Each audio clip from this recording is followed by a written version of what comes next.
আজকে যে জায়গায় দাঁড়িয়ে আছি শিবগঞ্জ মোনাপাশা রোডে পাগলা নদীর উপর অবস্থিত একটা বেলি ব্রিজ, 32 বছর আগের ব্রিজ।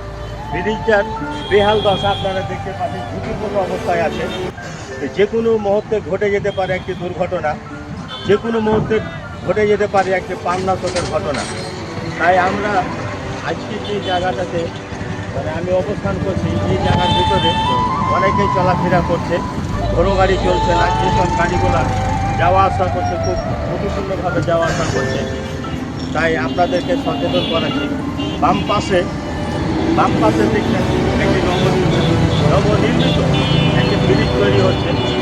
সকলের কাছে অনুরোধ থাকবে এই ব্রিজটা যেন অতি দ্রুত নির্মাণ কাজ শেষ করে উপযোগী ব্যবস্থা করার জন্য আমি গ্রহণ করার জন্য সকলের কাছে অনুরোধ করছি। বন্ধুরা, আগামী পর্বে দেখা হবে অন্য কোনো জায়গায়, কোনো স্থানে, অন্য